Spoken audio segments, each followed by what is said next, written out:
Hello, I'm George Liston, CA. Welcome to Dialogue, a program that explores the world of ideas and issues in international affairs, history, and culture. Free speech is not free.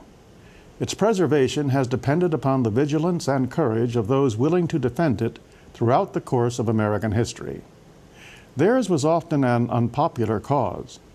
Over the decades of the 20th century, the fight for First Amendment rights was waged on behalf of workers, minorities, artists, and publishers. And the first years of the 21st century are already presenting challenging issues of preserving liberty while combating terrorism. All of this suggests that the fight for freedom of expression will be an unceasing one, as new causes continue to arise. This makes an understanding of the history of free speech essential for all of us. My guest is Christopher Finan, author of From the Palmer Raids to the Patriot Act, A History of the Fight for Free Speech in America. Chris Finan, welcome to Dialogue. Thanks, George. I'm delighted to be here. I'm delighted to have you. And let me quickly hold up a copy of this fine volume so people can look at it, and we do hope pick it up at some point. It's worth reading indeed. Chris, as a reader, here's an overall impression I got from the book, start to finish, and let me risk it with you. Sure. It's that what I would call recurring bouts of collective fear were one of the principal reasons for what we might call anti-free speech attitudes in the 20th century. I mean, fear of immigrants and their politics, of minorities and their protests, artists and their ideas, perhaps right up until now, terrorists and their acts. Is that I think that's fair. Mm-hmm. Some of our greatest crises have occurred in times when the country appeared to be threatened from abroad. Mm-hmm. And certainly that was the case in our first major free speech crisis during World War I and mm-hmm. just after. But it has recurred. It happened in the years after World War II, mm-hmm. and as you note, it's happening again in the wake of the 9/11 attacks. Makes you feel if FDR was right. We do have to fear fear because of what it can do to our own conception of ourselves. Yes. You know, another overall impression, Chris, is that the threats to free speech throughout the last century have essentially perhaps in two camps or two areas. That is to say, political threats or things that were perceived as threatening the political order, and then the other cultural, the world of ideas. Again, your take on that? No, I think that's also a fair, characterization. The fight for free speech really begins over political conflicts. Mm-hmm. The conflicts between capital and labor, the conflicts between war protesters and government officials. Mm-hmm. And in fact, in the beginning, the American Civil Liberties Union really doesn't want to have anything to do with these kind of cultural conflicts. They've got members kind of on both sides of that mm-hmm. battle. They have some cultural conservatives in their ranks. And frankly, they're a little puritanical themselves. Right. But inevitably, when this becomes a major fight in Boston in the 1920s, mm-hmm. as much as the ACLU would like to look away, it has to take a stand, and it does. And it has always fought for both freedom in both areas. You know, you remind me in that answer, Chris, this is very much a story of individuals. And as you mentioned, the ACLU, we're certainly going to touch on them almost right now.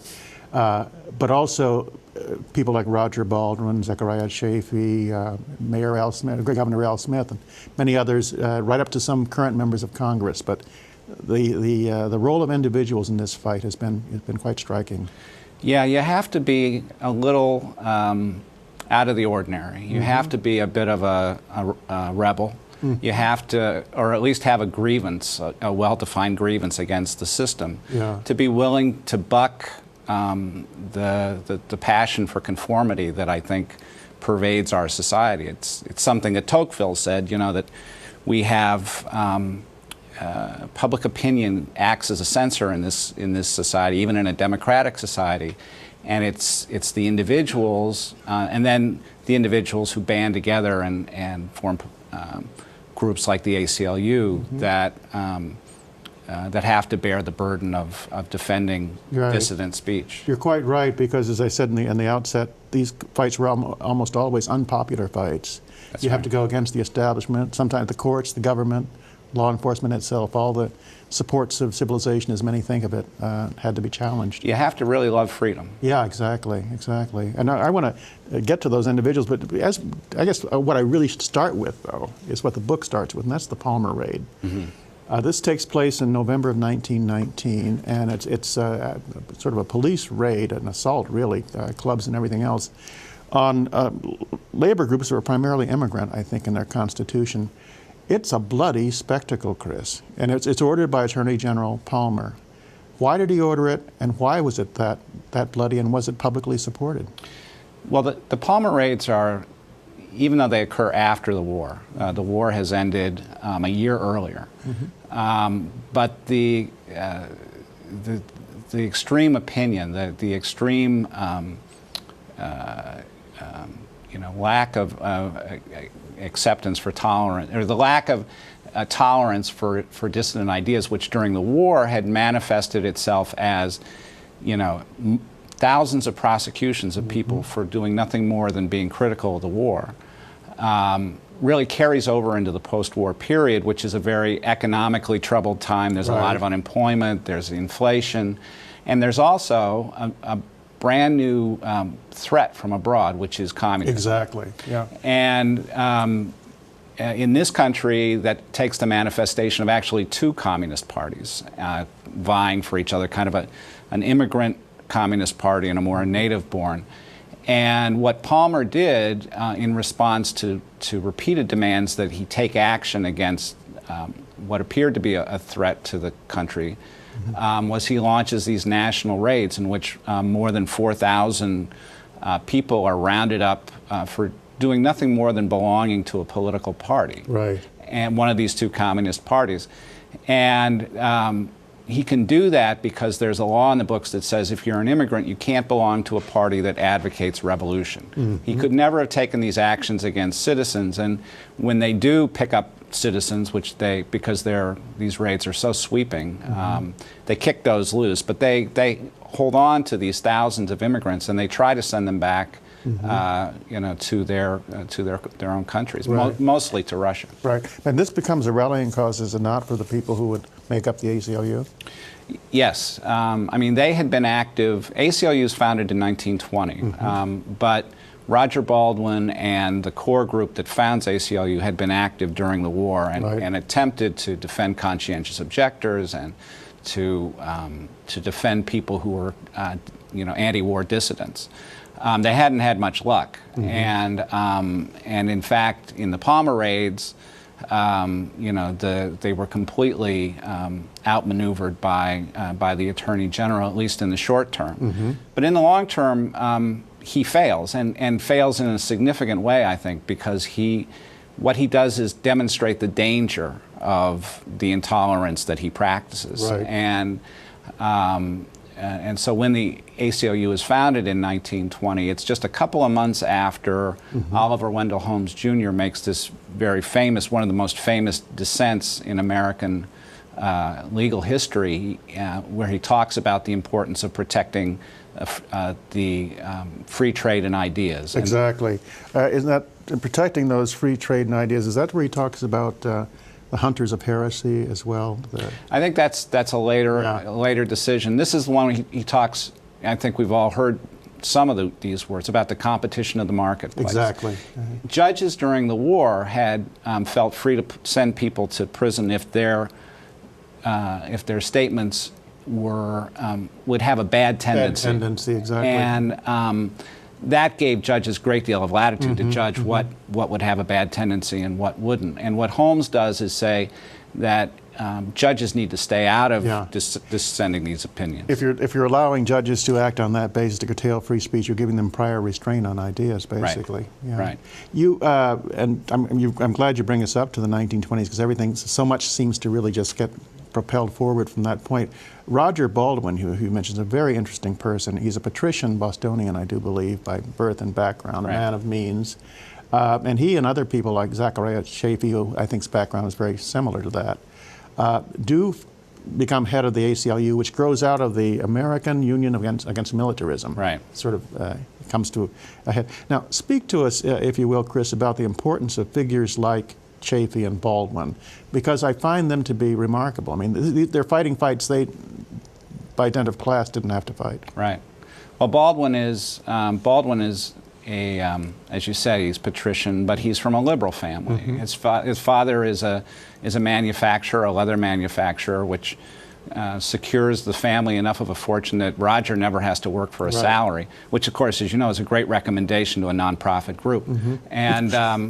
And he takes on this fight. First, he becomes active in the municipal reform movement during the progressive period, but he's also a pacifist. And so he comes to New York during the war to try to help protect the rights of conscientious objectors, which the AUAM takes on.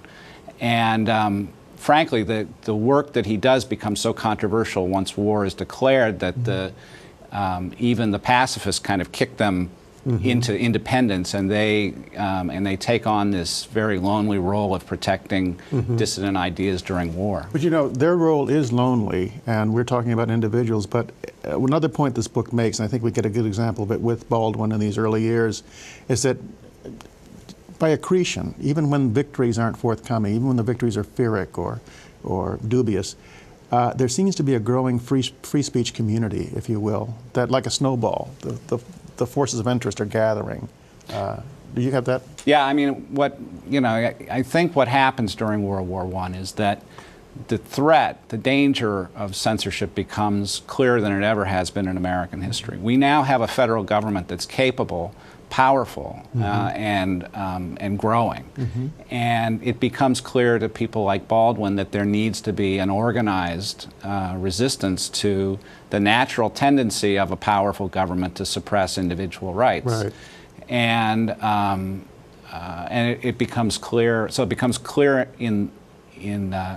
during the war, but in fact, the first battle that the ACLU really engages is the battle for labor and the battle for labor rights, which have been, largely, free speech was a dead letter for the labor movement. If you wanted to join a union, you had to be ready to be beaten up and fired and evicted, and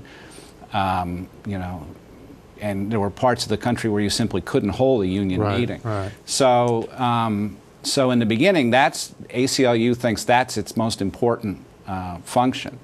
And, but at the same time, as you say, there are these other groups that are becoming alive to the dangers of censorship. And in the Battle of Boston, as I mentioned before, is kind of that defining moment for the publishing industry. That's right. I think that's very right. We're going to come back to that because I think I'm going to fold that into other artistic challenges that were going on. And another point you make is also very well taken. The ACLU was not afraid to enter into various areas where they thought were under threat.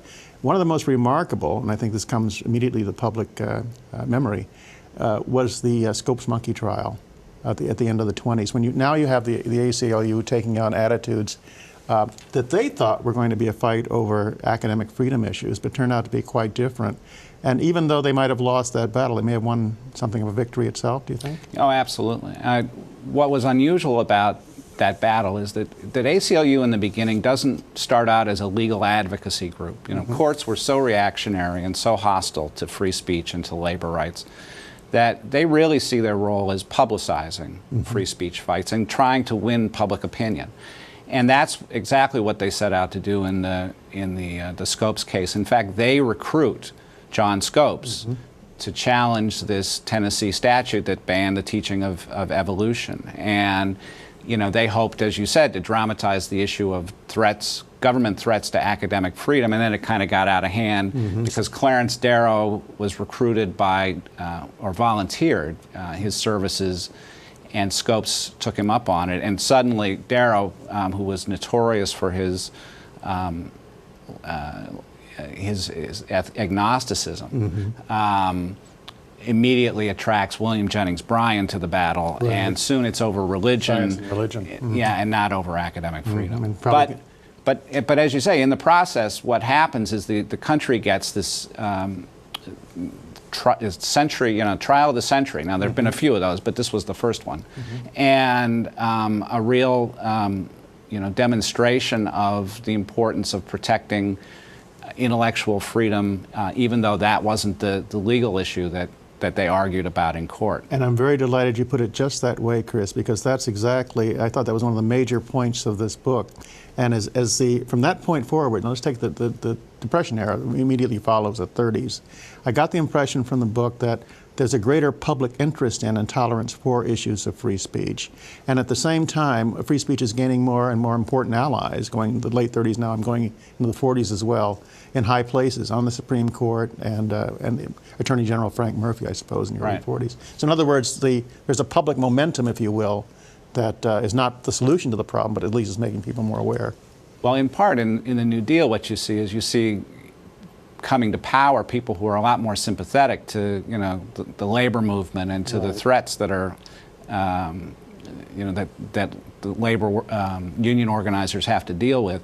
And, it's been said, and I think it's true, that one of the most important civil liberties, civil rights laws we have in this country is the National Labor Relations Act, which establishes the right of people to create unions and therefore protects meetings and picketing, and that was a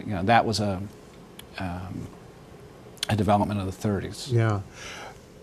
It's true, though, also, Chris, on the other hand, that the war years, the Second World War now, does give us some setbacks in terms of free speech. I think there's persecution of Jehovah's Witnesses, and there certainly was, as everyone knows, I hope, this awful internment of Japanese American citizens. I mean, but was it the situation such that in the context of war it was impossible to fight against those things, or what? No, and actually there were some significant turnarounds, even by the Supreme Court. I mean, the Supreme Court kind of opens World War II, or just prior to World War II, supporting a major restriction on free speech. It upholds a law requiring kids to salute the flag. Right. Jehovah's Witnesses, and Jehovah's Witnesses objected to that, and they brought the case and they lost. But only a few months later, or maybe it was a whole year, the court realized itself during the war now that it had made a mistake, in part because that decision opened up the Jehovah's Witnesses as a target for tremendous abuse, and there was a lot of violence directed against them. And the court turns around and says, that this law is now a restriction on free speech. Right. So, in general, in World War II as opposed to World War I, there were fewer restrictions on speech. However, there is the glaring and shameful episode with regard to the Japanese Americans in the West. There's another shameful episode that follows World War II, and this, Chris, brings me to what, well, I guess in all honesty, and I think the book makes this very honestly, very candidly obvious too, maybe one of the less glorious points of the ACLU.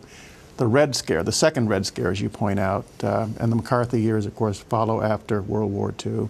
It's probably our biggest year of biggest era of communist hysteria. And to put it bluntly, Chris, I didn't think the ACLU was a glowing leader of that fight, at least initially. No, and I think even people in ACLU would acknowledge that. The ACLU historian certainly acknowledges it. It has to be understood, though, I think, in context of the time. And you point out that the length of time that this scare lasted, as opposed to, we had the Red Scare following World War I was, over in almost a year. The Red Scare following World War II goes on for more than a decade. Right. And in fact, the blacklisting that begins shortly after in Hollywood in 1947 continues for 15 years. People are still, only getting their jobs back in the early 60s.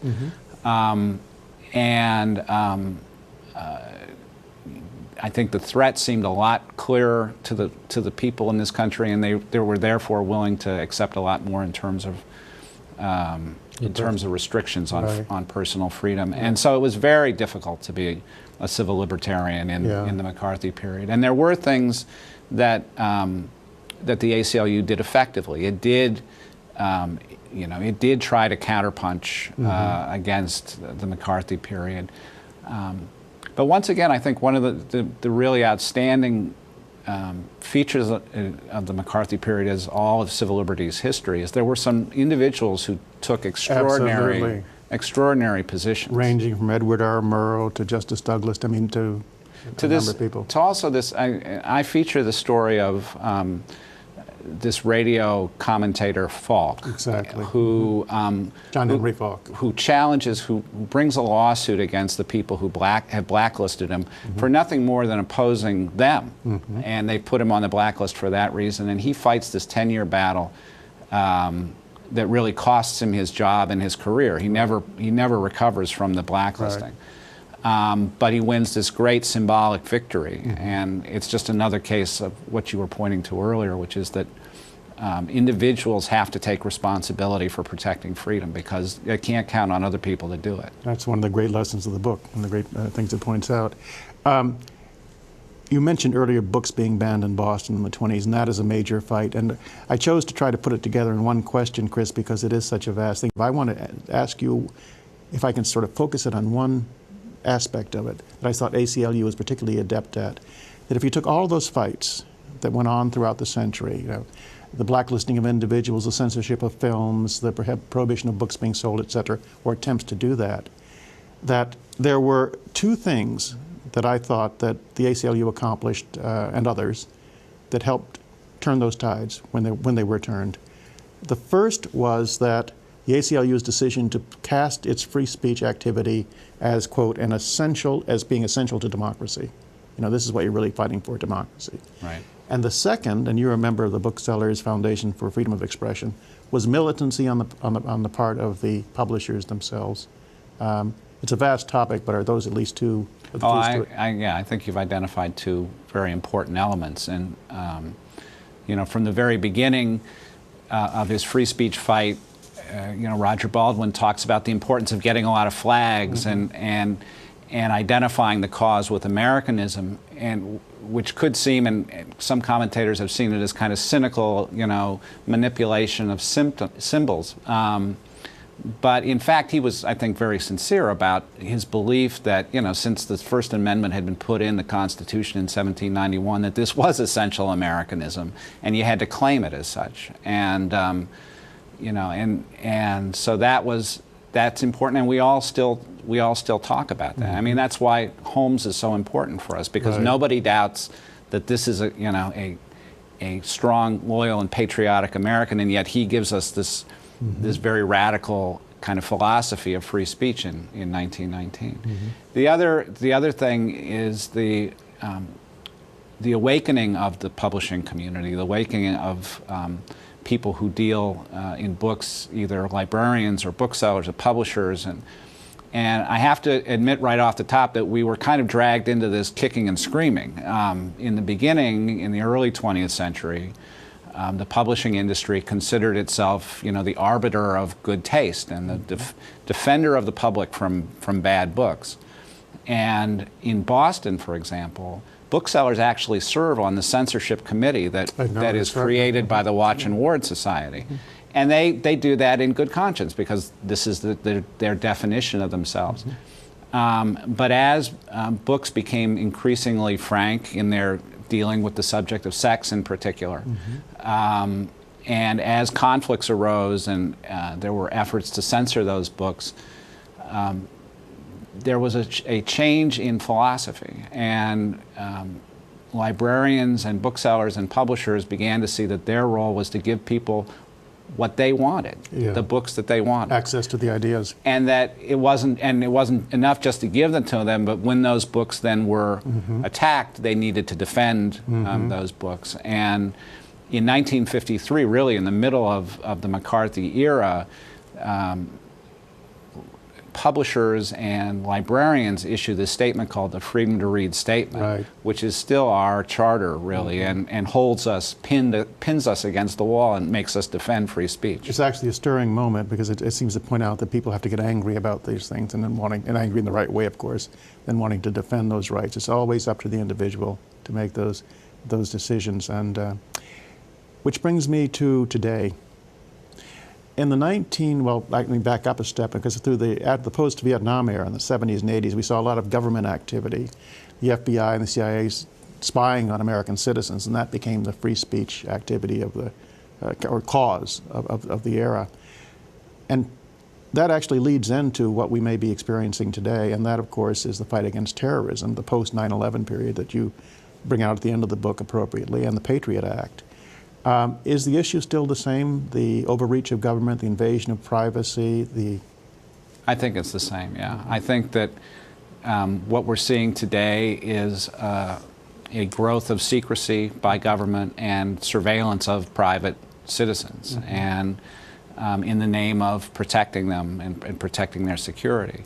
And so once again, we're faced with this challenge of balancing the importance of protecting the security of the country with protecting its intellectual freedom. Are you encouraged in that regard, Chris, by actions of Congress where they tailored, for example, that provision 215, I believe it is, which allowed or would have allowed the government to look up our purchasing records of books and such? Well, we've made real progress, and the thing that I'm most encouraged about was that after a couple of years in which we didn't have much success in drawing attention to free speech threats in the wake of 9/11, the free speech movement got busy again, and booksellers and booksellers and librarians began to circulate petitions calling for changes in the Patriot Act that would restore safeguards for privacy that had been removed. And cities and towns around the country began to pass resolutions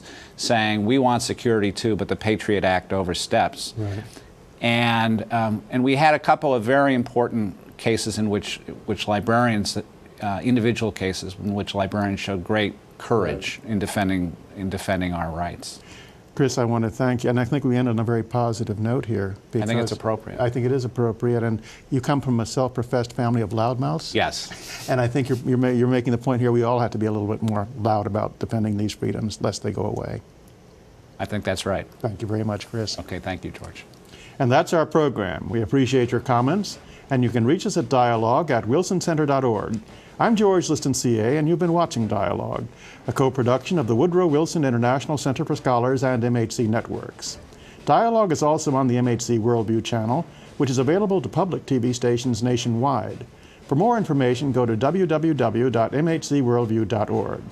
Please join us again right here next week, and thank you for watching this week. Chris Finan, thank you so much. Thanks. That was great, George. It was great.